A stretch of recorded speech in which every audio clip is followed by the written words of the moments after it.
Blog Talk Radio. Hello, folks. How you doing? It's Danny Tisdale, and it is the Danny Tisdale Show.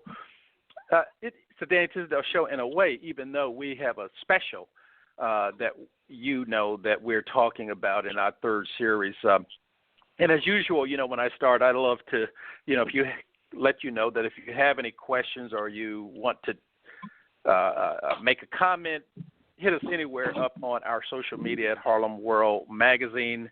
And as we always do, we talk to leaders, legends, and trailblazers that are in the world of Harlem World, one of the greatest communities in the world. And we definitely are doing that today. As you know, and if you don't know, this is it's really the last day, sadly, of our 3-day series of curated conversations regarding Madam C.J. Walker and Annie Malone's friends, families, and associates as we celebrate the incredible life of both women and mothers everywhere. Doing the sad part of this conversation is that this all happens during the COVID crisis. And I'm sure we'll all look back at this as we listen to this podcast years from now and remember this episode in our life. And this conversation came about regarding Madam C.J. Walker and Annie Malone based on the movie Self-Made by Netflix. And I'm going to say it. If nobody else says it, I think, my mother always, let me put it this way. My mother always said positives come out of negatives.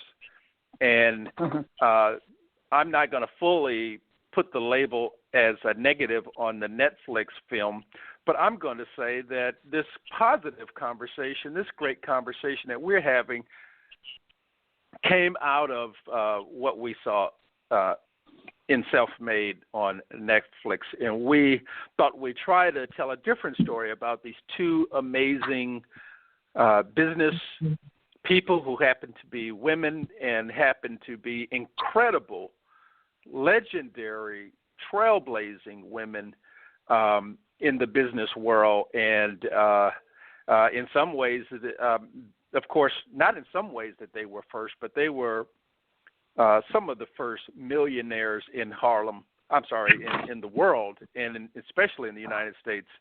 And we want to give props to them. And more importantly, and should I say just as important, we have two trailblazers to talk about those two women. One is Cheryl Morrow, and the other is Nance. Cheryl Morrow is editor-in-chief of San Diego Monitor News and heir to the California Curl Company. She has 20 years of experience as a female entrepreneur. She has successfully branded herself in hair consultation and journalism. Her father, Dr. Willie Morrow, was founder of the Cold Wave Curl. I don't know anything about that because I don't have any hair. Today, Cheryl Morrow lives in San Diego, California, where she is working to launch a hair academy to focus on Afro curly hair and a black hair museum this summer.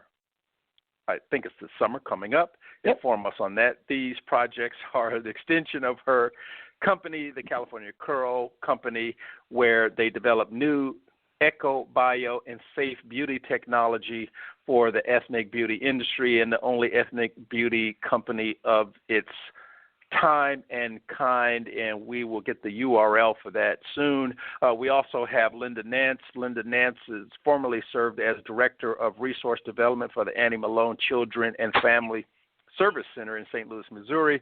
She is an advocate for children, active community and a community active participant, and has served as a member of the Citizen of Missouri Children's President and President of the Webster Groves Board of Education. She is a member of the Missouri School Board Association and is a proud member of the John E. and Regina S. Nance Memorial Scholarship Fund. She is founder and president of the Annie Malone Historical Society in St. Louis And we understand there are plans to open a museum in St. Louis to house the Historical Society, as well as having an Annie Malone statue in St. Louis. And how are you, Miss Nance? I am doing exceptionally well now that I'm talking to you. Fantastic, ladies. Thank you for both being here and speaking to me. I want to, get started and talk about, of course, Annie Malone and her work. I'm not. Let's see how we should start this off. Let's start with what Annie Malone. What made Annie Malone one of the first ever female millionaires in the world, and not just the United States, shall I say, Miss Nance? She was known not just in the state of Missouri or the state of Illinois or the United States, but she had international business, and she was internationally known.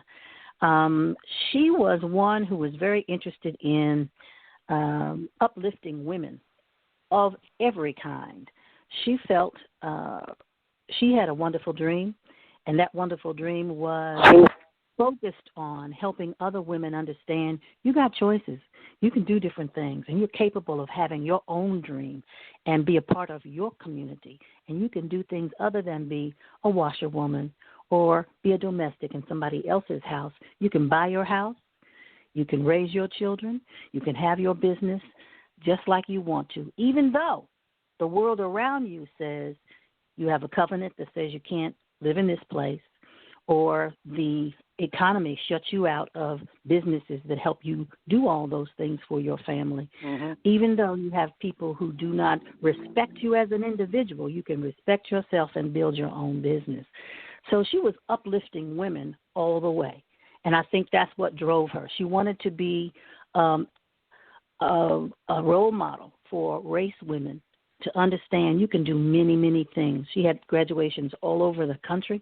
She had 32 different schools across this country, and she often visited them and spoke to them about the wonderful things that they can do to keep them uplifted and keep them coming. She trained about 75,000 women in her lifetime. It's really quite amazing. But, Cheryl, is there anything that we can put our finger on that pointed her in that direction, as Linda said? Was it her parents? I think it was Sasha Turnbo, said yesterday that a lot of it had to do with her spirit, her faith in God. But can you add to that? And Linda, of course, you can add, after Cheryl. But Cheryl, what would you add to that? Well, the personality of a CEO or a visionary, you can always tell what they believe in just by how they move and they structure, their company. I believe, just according to her philosophy, in her advertising, her advertising, you can tell that pride was very important to her, and especially pride in being a woman. And she put out that you are,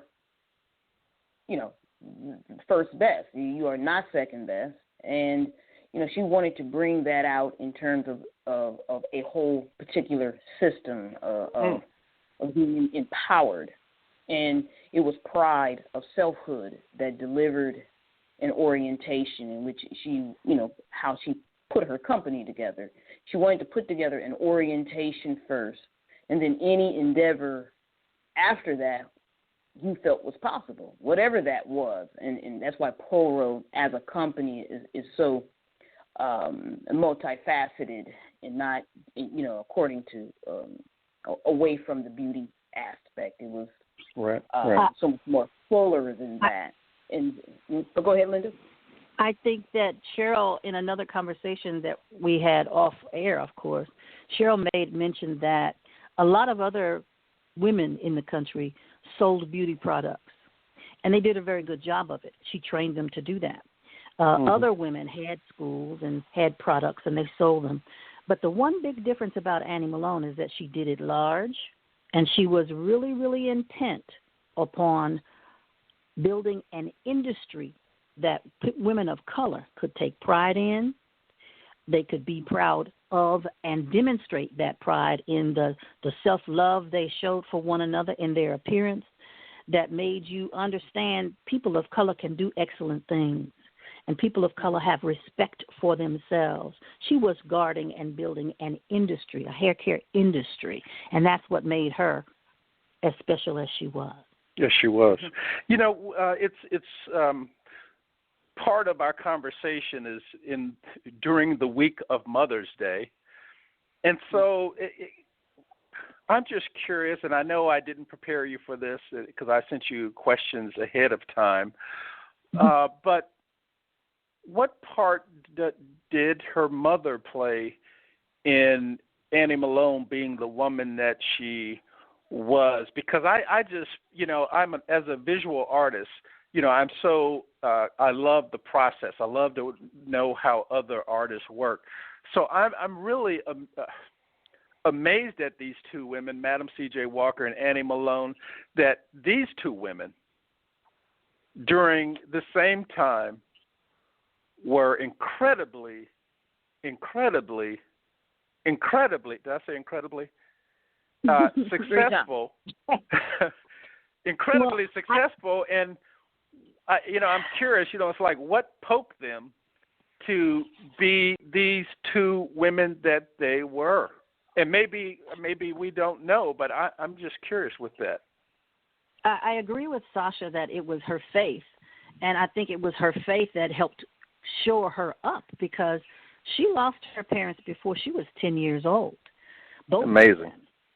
And so did Madam C.J. Walker. They were both orphaned very early.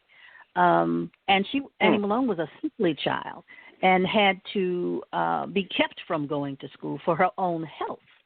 But she was a determined person, a very curious person. I'm telling you. And she had a desire to help people. Wow. I think she was fueled by her desire to be a servant leader. She believed in being the best influence that she could be to anybody that she met in any situation that she was in, and she encouraged her parole agents to do the very same thing. She awarded them handsomely, and she encouraged them to buy property and buy bonds and be involved in the community. That was a part of her leadership to them. She built a network that had a welfare system to it. She paid a benefit when you were sick. And she started that business in 1900. She had four. And America can't get that right now. Correct. To pay you when you're sick. I'm sorry to interrupt you. Go ahead. That's okay, but she had four different business expansions. And one of them was moving outside of St. Louis. One of them was moving to St. Louis. The other was moving outside of St. Louis. And she built a huge complex from the ground up that supported the college and the manufacturing company and the community, because she built that building to be a help to the community. She helped in so many different ways, and guess what? She built that building during the pandemic for the flu. That was, 1918, I think, or? 1918, that's correct. Somewhere, right. Amazing. And, you know, it was yesterday but the last conversation with Sasha and Agbara, or it was with Ms. Bundles, we were talking about this pandemic and what might come out of it. So it's interesting how the circle completes itself already. And Linda and Cheryl, I knew this was going to happen, but believe it or not, we're already at the halfway point, and I just want our listeners to know that they're listening to the Danny Tisdale Show, and I'm that guy, Danny Tisdale, and you're listening to the show on Harlem World Radio. Harlem World Magazine is an independently owned company, so please hit that orange patron button at the bottom, and become a patron of the magazine. And I am in love with this conversation about Madam C.J. Walker and Annie Malone. And there's another conversation about why Netflix took the route it took, because there is tons to talk about these incredible women and the work that they did. Well, they happen to be women. Excuse me. That's the way I'm phrasing it, because they could, they hit the last century and scorched it, whether male or female, and there's a lot of women in Harlem right now who are kind of following in their pumps, if I could put it that way, and doing a fantastic job. But you know what? They're not doing it on the level that both of these women did it, and especially, I think, as Linda or Cheryl said, at the level they did it. Really quite incredible. And I wanted to ask you, Cheryl, and it's the question I asked Sasha and the question I asked Agbara, James, and Miss Bundles. And this is obviously a question for you too, Linda, but, the majority of our readers are women. I think it's 60 to 70% of our listeners, readers are women, and 30 to 40% of them have kids. And so if one of our listeners are listening to this conversation and they have a little Annie Malone or a little Madam C.J. Walker on their lap, but more specifically a little Annie Malone who their mom wants them to follow in Annie Malone's shoes, her pumps, whatever they may be, what is the biggest lesson that you think can be learned by Annie Malone's success, Cheryl? Oh my God, what was she? I mean, I know that's a tough one because there's so much. At this point, the closest thing to be able to make the correlation, I think that if Annie was alive today and had all of the internet and social media at her access, she probably would be with Richard Branson somewhere, owning her own island or living on the moon or someplace. But, she because she created agents, she didn't create sales reps.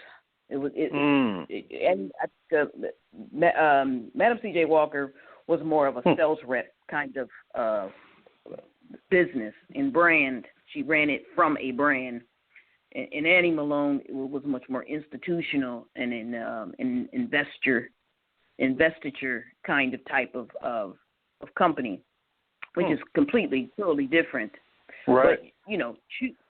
But but choose what it is that you're passionate about, and from there, pay attention to the structural skills that you need to obtain to make that path happen. It's almost like she built a company that is about posterity before prosperity. Mm-hmm. Posterity will bring prosperity, and it's very structural. She was very structural, and if you build those particular structure, all those subsequent steps are guaranteed. You don't even need to try almost if you invest in those sure and tried structural steps. Well, I just wanted to say real quickly, Linda, before you say something, is that, you really hit that, Cheryl, because, when you think about it, I just put myself in her shoes, and I'm saying to myself, if I don't have my computer and I have all these agents, I tell you right now, I'm going to be in trouble. Right. If I don't have an app, or if I don't have Streak or some kind of Google software, I know I'm going to be in trouble. I'm sorry, Linda. Go right ahead. I know you were going to say something. No, it's back in just what Cheryl said, almost in a nutshell. Believe in your dreams, work hard to improve yourself, and make a plan and stay focused on it. Same kind of deal. Same kind of deal. She did that. And there's so many people that. And by the way, please. One of the things that, and I wanted to say this to Linda, is that in our beauty museum, one of the things that you cannot enter the museum until you enter by this infamous money coat that Annie Malone used to wear. Yes. Whoa, a money coat. Yes. Yeah, she used to wear a money coat with all money on it. You got to tell me something about that, Cheryl, because, as an artist, when I think of money coat, there's too many images come to mind. So what? You're right, what does it look like? right. But it looked like she had dollar bills. She had money on. It was a coat. It was made into a coat. This money. Yes, it was tape. And Mr. Morrow makes sure that he places that money coat by the cotton sack. Because this is the objective. Gotcha. And because Morrow was an objective, structural, what do you want to do? Obtain the information. Right. But we also, and I interjected because we have her as the mother of the beauty vocation. Madam C.J. Walker does not have that title. She's just, and of course, we argue about the first millionaire thing, but that's another subject. But the key here is that that's why Annie I just Malone say they both were mother. You're right. She's the mother of the beauty vocation, not just the brand of wonderful hair grower. That is just like really absolutely just off to the side there. That is the least of what Morrow was about.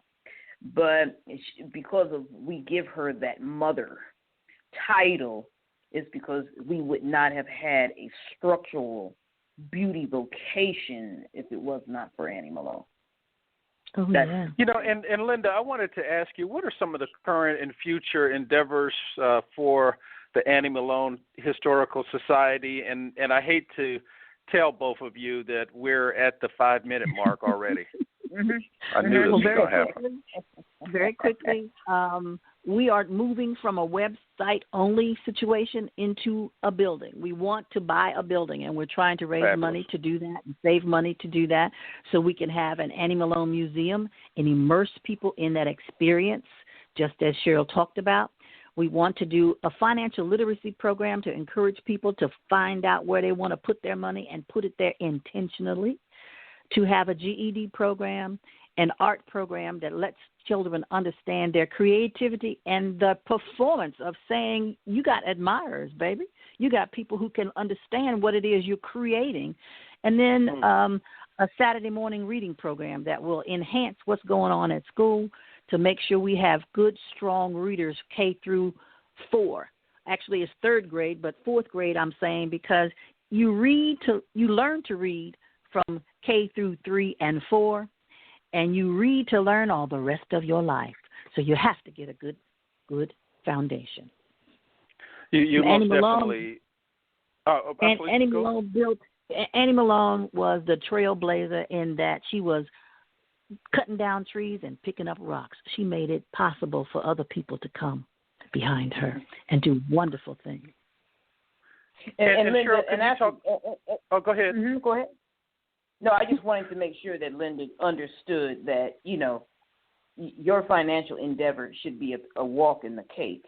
And we got to have a conversation because black hair care is a very rich industry.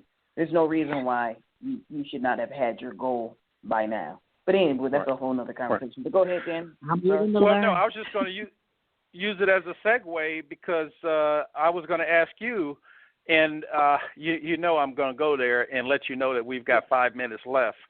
4 minutes. But I also wanted to ask you about your company, the California Curl Company. Any projects that you're working on that you can tell us about it? Any hair grow products you can send me so that I can work on my follically challenged issue?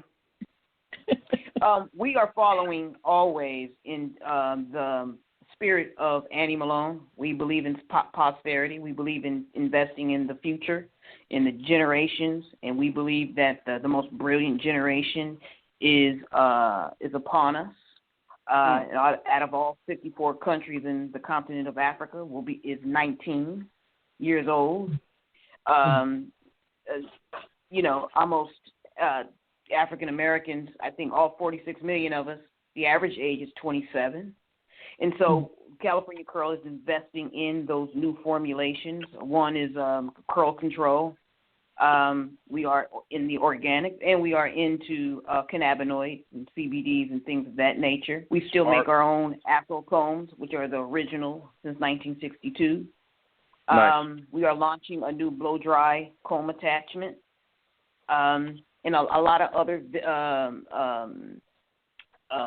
just kind of disruptive technology in men's grooming. And so I try to surround myself with young, brilliant creatives and inventors, and I think that is the challenge of moving into Annie Malone's vision, is to become more institutional. Brands are fine, but we do need to reinvent the success of a George Johnson and a Willie Morrow and a George Johnson Ultra Sheen and Soft Sheen and all of the dynastic hair care companies of Dudley and World of Curls, those kinds of successes. It's a problem that we don't have an institution. That's why we have very quick one-hitter quitters, and then they die out 10 to 15, 10 years later, and they don't become legacy brands. So we do know that there is some institutional voids there, and so we do need to build upon Poro in terms of how the structures and how we engage. Sure. I hate to interrupt you, but no, go ahead. Because the clock is ticking. But quickly, maybe in a minute, if that long, what do you mean by the need of an institution? What is that? What do you mean by that? The structural beauty executives, because once we go into the marketplace, both domestic and international, as textured hair care, black hair care, Afro curly hair education, and things of that nature, and we compete on the world market and in the domestic market, we're going up against generational beauty executives like Estee Lauder. They got their grandkids, and they've got the structures in place, and we think that we can just bring passion to the industry. That's not enough. We've got to bring a whole complete education of the manufacturing, the marketing, the branding, the fulfillment, the inventing, the engineering, the science, all the STEM and STEAM programs that need to be reinfused into black hair care.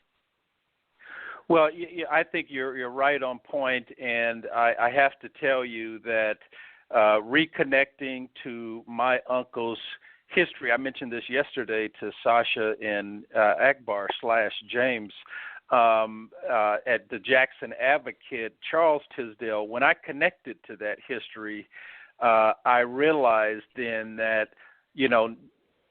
we didn't have a map. We didn't know where we're going the next year or the next 5 years or the next 10 years. And so making that connection to the past and then looking to the future for the, next 10 years, and that's what we did, the last, I think last year, has been a big relief, even though it sounds very simple and not very complicated, but it's been a relief because now everybody knows what steps we're taking and where we're headed. So I think you're right on point, and we are 60 seconds, maybe less left. And Linda, can you give Linda and Cheryl, but start with Linda. Can you give your social information, your URL, so people can stay in contact with what you're doing and the great work and you're talking about? Annie Malone, historicalsociety.org will get you all the information from me. Fabulous. And you can hit me on Instagram, Beauty Ethnica. That is BEAUTE, Ethnica, ETHICA. And, of course, Cheryl Morrow on all of my social media handles. And www.yourniche.com. Thank you. You're welcome. For having me, Linda Nance and Cheryl Morrow, fantastic conversation. And I want to offer you, like I did in the other shows, opportunities to be on the show and talk about the work that you're doing going forward. And I've loved the conversation. Thank you so much. Thank you for having me. Bye-bye. Great to speak with you, Linda. Bye-bye. Thank you. Bye-bye. Well, thank you, listeners, for being a part of this conversation also. And, we look forward to speaking to you and doing it soon. Bye.